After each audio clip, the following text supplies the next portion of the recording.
If your why is big enough, your reason, because organizing in and of itself has no value. It's simply a process, a system to help you accomplish something. And if what you want to accomplish is important enough to you, there is always a way we can get there. Expanding possibilities, the mindset zone. I'm your host, Melikian. I'm here to support you, increase your impact while preventing burnout. The Mindset Zone is a place to pause, increase your self-awareness, and embrace the experimentation mindset. Find more resources, including information about the Mindset Zone book and audiobook at mindset.zone. Yes, instead of .com is .zone. Today we have two special guests, Barbara Hemphill and Andrea Anderson, respectively the founder and the CEO of the amazing Productive Environment Institute. Welcome to the Mindset Zone. Thank you so much for having us. Happy to be here. Yes, and let me start with you, Barbara, because you are the founder of this organization and you have been helping people get organized for over 40 years. So, what are some of the biggest misconceptions you find that people have about getting organized and productive? Probably one of the biggest is there is a myth that if you just got organized, you would be able to keep everything, do everything, and have everything that you need and want to. And that is a lie. Productive Environment Institute is defined as an intentional setting. We define productive environment as an intentional setting in which you can accomplish your work and enjoy your life and enable others to do the same. So it's more about vision and then productivity than it is about productivity and then vision. Oh, I like that. And it's almost, oh my gosh, just in this opening, there's so many things to unpack. Because when you are saying in the beginning, it's almost that people are looking for the magic bullet. If I get organized, then I can do this. It's like they are looking for that magical solution that we know that things are a little bit more complex. And I think now you are telling us also that this is about the intentionally setting, you are setting the environment, therefore, I think the name of the company, Right. and focus on the process, on the conditions that allow us to be productive. I'm interpreting in the right way? Yeah, and environment is everywhere, okay? So your environment, it's your clothes closet. When you get up in the morning and you can't find what you want to wear that day and then you're late, that's a problem. You can't find your keys. It's certainly your desk. It's your computer. Right now, we spend a majority of our work time in front of our computer. So if our computer's not a productive environment, but the most important one probably is here. It's our brain. It's like thinking right first. And so we're just passionate about helping people in whatever environment it is. And one of my very first clients was a real estate agent 40 years ago. And the environment we first organized was her car. Wow. Because for a real estate agent, your car is your environment. Back in those days, there was a fax machine in her car even. Wow. But I love there is the physical environment. There is the digital environment that is so important. We even don't need to go to the computer. If we look to the apps that we have in our phone, that can be a better environment there. And is the psychological environment that we take with us everywhere we go. Right. Love it. So let's focus, since we are in the Mindset Zone podcast, and it's a lot about our mindset and what is going on between our 2 years. So let's focus in that environment. You were saying about the vision. and about the importance of having, I think, clarity about that. So tell us a little bit more about that. One of the big challenges so the business is based on 4 words. Clutter is postponed decisions. And a vision, when we have clutter, it clouds our vision. Or we may not even have a vision. One of the things when we're working with clients, we go from 2 perspectives. If someone already has a vision, I'm getting organized, I want to clear the clutter because I want to do this, then it's easy because you can pick up a piece of paper or look at a digital document or look at something on your to-do list or even look at a relationship with a vendor or with a client. I mean, as entrepreneurs, one of the things we learned is sometimes we need to fire clients because they're not the right clients. And if they know what that is, then it's easy to say, is this helping us to accomplish our work or enjoy my life? If it isn't, then it's clutter and now we can get rid of it. But we get some people come and say, I know I was born to do something great, something greater than what I'm doing now, but I'm really not sure what it is. And what we've discovered through the years, and we see it over and over, is that everybody has clutter that they know is clutter, but they haven't dealt with it because they focus on what they can't do instead of what they can do. So then we say, okay, let's deal with what you can do first. I know I don't want this. And then it's like peeling the layers of an onion. And as you peel and peel, then the vision makes itself clear. Love that. And do you think that there is a little bit there also the dynamic of the sunk costs, that we had invest so much time and energy in some things that is difficult for us to let it go, even if we know that is not taking us where we want to go now? Oh, for sure. For sure. The letting go is always a fear about something. Fear of missing out, fear of offending someone, fear of making a mistake, fear of forgetting, fear of being irresponsible. Those are all the things that cause us to not let go of the things that are really not in our best interest. And here's the interesting thing that I learned very early, that when I was working with a client who has a really difficult time letting go, if I ask enough questions, I could always discover that there was a severe emotional loss in their lives. And that's a really important recognition to realize why that hanging on is happening. And then you have to be willing to go through that emotion. You can't push it away. You can't say, I'm not willing to go through it, because then you're going to remain stuck. But you have to go through that emotion and you can get to the other side. Yeah, you are speaking in a very holistic approach. It's not what they say what goes on in our history, what we are at the moment, what is going on in your head, what is going on in our physical environment, digital environment. Everything is connected, and we have to be willing and have the courage to face our gremlins, our demons, and really do a journey of personal development. For sure. Wow. And seems that in the way that you work with people in your group programs and one-on-one is starting, do you always start with that mental clutter first? I'm going to let Andrea answer this because Andrea is the one now that puts all this together, the magic that changes people's lives. And so I'll let her address that question.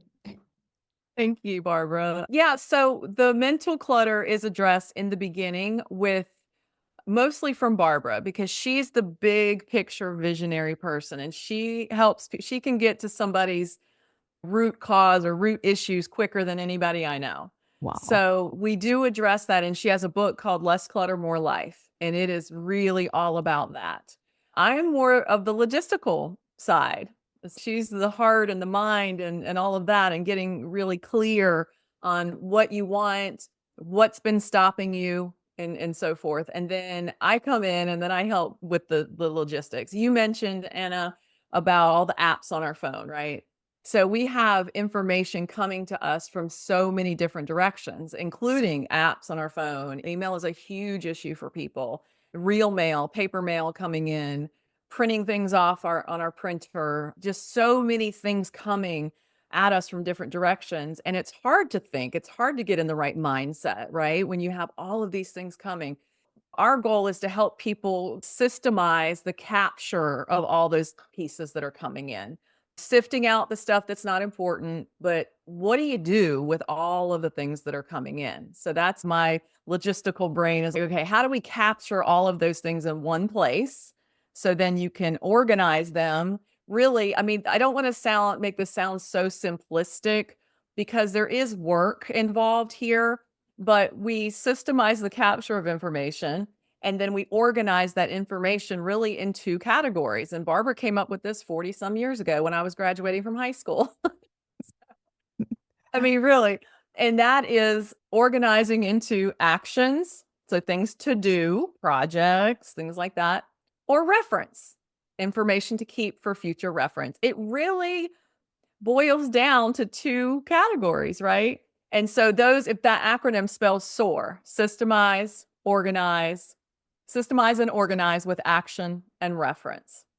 Okay, so I'll go a little bit slow. And I know that this is a core of what you work, because I always like to remind people in general that, yes, having the understanding can be a great way of starting a transformation, but then we have to implement that understanding in our day to day. So with that, and here, because we are with the limited time and the medium of people are listening to our conversation, yes, we can facilitating the understanding. And I think you have a precious thing there in this acronym SOAR. So tell us a little bit more about that.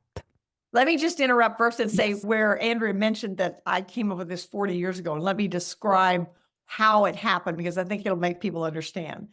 I first started, I basically invented the organizing industry in America. It didn't exist. And I would go in and people would have big piles of paper. And they'd say, this is a project I'm working on. I have to have all of this paper. And I'm thinking, okay, this is not manageable. I mean, you just can't manage. And so then I realized, wait a minute, these papers come in basically, first of all, we said there's only 3 decisions you can make about any piece of paper or any digital information: file, act, or toss. And toss, we call that the art of wastebasket. But then those papers that you decide to keep, they're either action or reference.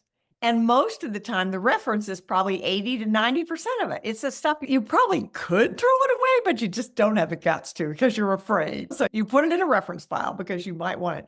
And then the action is what you're going to do now. It's the same with any digital. So look at an email. When an email comes in, an email is either an action or a reference. It's an email that you need to turn into a task and do, or it's something you need to keep for reference. That's how this all began.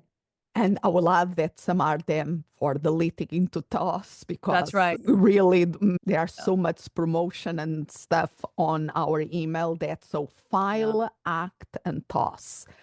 Love this, that it works for the papers, that it works for the emails. Yeah. And tell me how that it works for our mind. Yeah. When I found Barbara and we started working together, it was all about paper. That's where it was like, how do you find information quickly? It's not even, we always say, it's not about where should I file this? It's how can I find this? That is truly the key. And that's where this all started.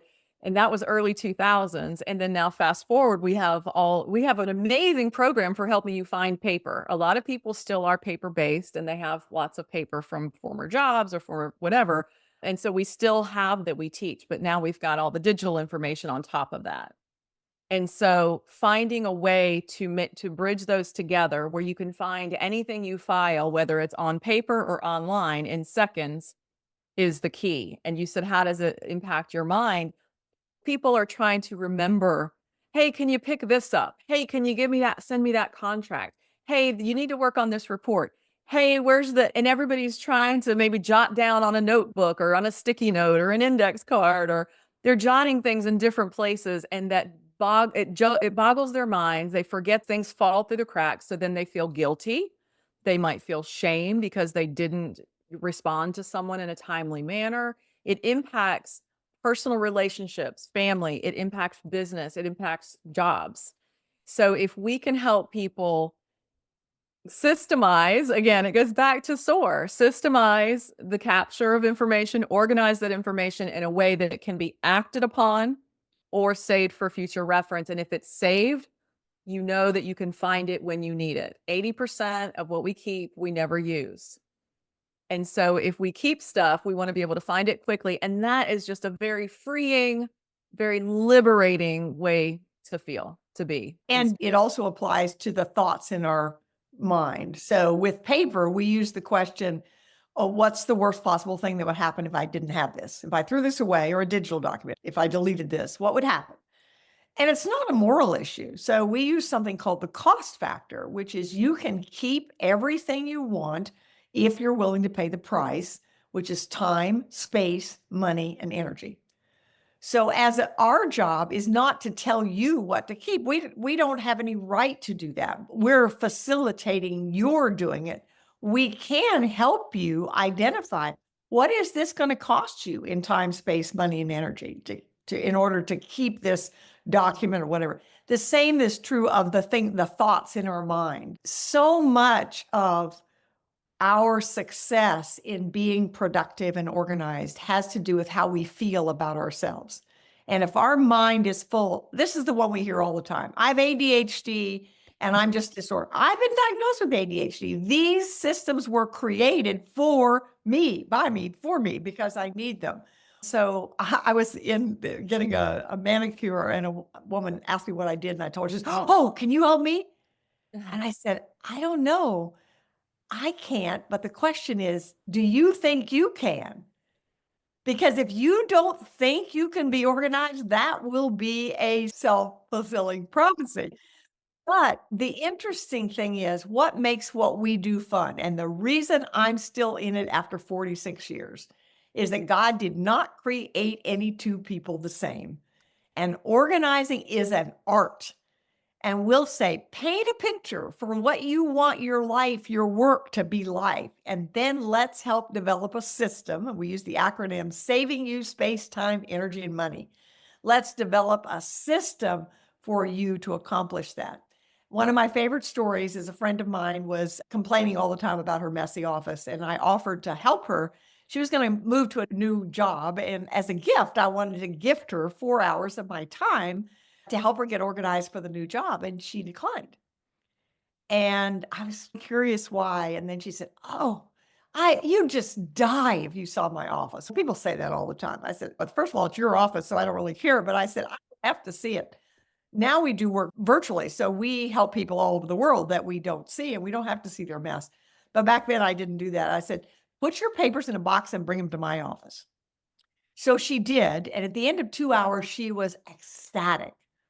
And I said, I'm curious, why did it take you so long to accept my offer? And she said, I'd hired 3 organizers in 2 states and paid over $10,000 Wow. and was in worse shape than when I started.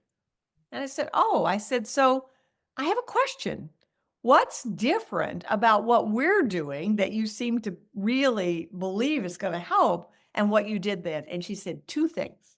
One, I never understood before that those piles of paper were postponed decisions.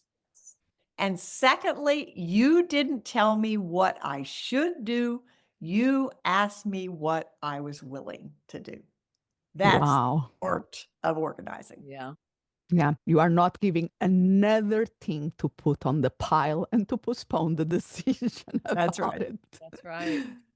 Yes. So I really love the way that you organize and systematize all this and make it flexible enough that people can adapt to their present reality and whatever they are facing. And I love the starting with our mental clutter. I love what you say of the postponed decisions. And nowadays, in the world that we live, that we are really bombarded of stuff, physical stuff, digital stuff, expectation stuff. How do you see your business, what you do to help people evolving with the circumstances of this accelerating change? Becoming a better decision maker is the key to it. And so often when people contact us about helping them organize some area of their life, the question they ask is, how long is this going to take and how much is it going to cost? Yes. Everybody wants to know that, right? So I will say, I really can't tell for sure because I don't know how long it's going to take because I don't know how quickly you make decisions. I've sat with people where they'll hold one piece of paper and agonize over it for a while. And the interesting thing about papers and digital is you can't organize it in groups. It's one by one. You have to go through one email and one piece of paper. So it's how quickly do you make decisions? But I said, what I can, and I can't tell you how much it's going to cost, but I can tell you for sure, the longer you wait, the longer it's going to cost in missed opportunities. Love it. So let's do, if you allow me, compare and contrast kind of things with two of the big systems knows out there. For instance, Mary Kondo. One of the things that there are several things that I like about her work. One of the things is that keep the things that give you joy and let go and be as that ritual of saying thank you to the object and let it go. But in the spirit of compare and contrast, what one thing that you like in our system that you see that you do, and one thing that differentiated from our systems? Oh, thanks for asking that. I love it. We get some Marie Kondo dropouts because her system will work. I've read the book. I know it works. And if you do her system, it absolutely will work. But some people just aren't willing to do all the things involved. What I do love about what she taught, and I have to say I learned from her on it. I don't think I was nearly as clear about it, which is organizing by category. For example, if you're organizing your DVDs, you collect the DVDs from everywhere in your life and then deal with them. Because if you do it in pieces, you're not getting the whole picture. So that's a really helpful thing. The part about folding everything in a certain way, I just don't have the patience to do that. So that's not going to work for me. So, Yeah. So our system is more demanding that you have to fit this box, so to speak. Your system that you develop is much more flexible to go Yes. where people are. Yes. In fact, one time I had a client that had her 16-year-old daughter, and this had to do, we don't do closets now, but it illustrates the point so beautifully. The daughter simply would not hang up her clothes, and it was driving her crazy. So we took out the clothes hangers and we put in, she was a basketball player. We put in baskets. She just threw them in the basket. She was so excited about it. She brought her whole basketball team in to see what she'd done. So we say half of any job is having the right tool.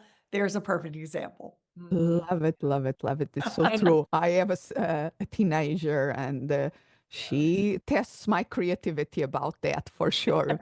Yeah. And so let's go to the other big one that people usually are aware in the business world, that is Getting Things Done of David Allen. How compare and contrast? Again, David Allen, I've read his stuff. I've met him. We've been on the platform together. I have enormous respect for what he's done. There are lots of shoulds in his way of doing it. It's very structured. And if you're a structured person, some people crave that. It makes them feel safe and comfortable. It's the antithesis of me. My question is, what will you do? And if your why is big enough, your reason, because organizing in and of itself has no value. It's simply a process, a system to help you accomplish something. And if what you want to accomplish is important enough to you, there is always a way we can get there. And it's the reason that it's so much fun for me still, because no two people are the same. And every time I'm working with a client, I learn something new, and I learn from clients in the way I'm doing it. So there's no shoulds involved. It's what will you do? I love that. And I think that is the differentiation of so many of these big ones that I just spoke now, but Yeah. of many other organizers out there, is that you create a flexible system that can meet people where they are. Exactly. That's something we actually say a lot is core structure with flexibility. You have to be able to have the flexibility. And we talk about the four pillars that make what we do work for our clients is connection, being connected to other people. You can have the best system in the world, but if you feel alone in it and you will feel alone in your clutter, it's not going to work. So having a community, so connection, structure, core structure with flexibility. So we do give a core structure. We teach a structure, but then it's okay. This person is going to tweak it this way, and this person's going to tweak it this way, and that's okay. We embrace and encourage that. And then consistency. You can't just, getting organized one time is like taking a shower one time. Yes, you have to practice it. You have You to gotta do keep doing it. You gotta, there are things that you do need to do to maintain the system. That's really what it is. And then, so consistency and then accountability. Just knowing there's somebody on the other end that cares that whether you filed your papers this week or worked on your email or whatever, so you don't feel alone. A lot of our clients, again, as you mentioned, the other systems, they work for a lot of people. There's no discounting that. But I think because we do offer the core structure and flexibility and the community, the connection, the consistency, and the accountability, I think all of that is really important. And then you add on some technology and you got the best of both worlds. Yes, and the belief that is Yes. possible. That's right. That's right. They may not believe it themselves because maybe they've tried a bunch of things. They've spent a bunch of money and their belief is I can't do it. I can't get organized. I'm not sure. But if there's just an inkling enough of hope left and they meet us or one of our team of certified productive environment specialists, if we can believe enough for them that they can do it and they believe that if they believe we can help them, that's when they have hope and then we can work together. So we might have to believe for them in the beginning until they can believe in themselves. And one of our values is together we are better. And that's an example of it. And the other thing is that most of us are more willing to be accountable to somebody else than we are ourselves. So when we're working in community, and it also takes away the shame. When you're working with other people, you say, oh, I'm not the only one struggling with that. right. And that helps as well. We hear that all the time in our boot camps. They always say, I thought I was the only one. Wow. It's amazing. Yep. It's that alone, just getting on Zoom for the first time and seeing other people just like them. It's wow. It's not just me. And so I got chills saying that, but it's powerful. Yeah, because I presume that you will have people that at the surface or in their public persona, they seem very organized, but then Yes. there is chaos in the background. Yes. Yes. They have this much of their Zoom background that looks good. And God forbid if the camera is turned a different way. And so they present and everybody thinks that they've got it all together. And then they think they're the only one. And they think they are not meeting their expectations and they don't like that dissonance either. Right. That's right. Wow. So it's really great to see. We call it transformation for a reason. It really is a transformation. It's a physical space transformation. The digital space transformation it's mental transformation. And just watching them, I guess the hope that they can change and that they can experience the peace that comes from a productive environment is so beautiful to see. It's so beautiful to see that transformation happen. Love it. So where can people learn more about you and your work? The quickest way to find us is to go to productiveenvironment.com/webinar. And of course, productiveenvironment.com is our main website, but we want to get you somewhere where you can get immediate information. So productiveenvironment.com/webinar. One other place is if you want to test and see what your productive environment score is. We have a little survey that helps you determine your score. So you can get that at productiveenvironmentscore.com. And I will make sure that I will put all those links in the show notes. And of course, also the links to the books Barbara wrote that are amazing. So thank you so much for your time today. Thank you for having Thank us. you so much for having us. We enjoyed it. Expanding possibilities. The Mindset Zone. If you can think of a person who will find this episode helpful, please share it. Spreading the word about the Mindset Zone podcast is very powerful. For extra resources, including information about the book and audiobook, Mindset Zone, Actualize Your Human Potential, go to mindset.zone. Yes, instead of .com is .zone. As always, I'm so grateful that you are here. Expand what's possible for you, for the ones around you, for the world.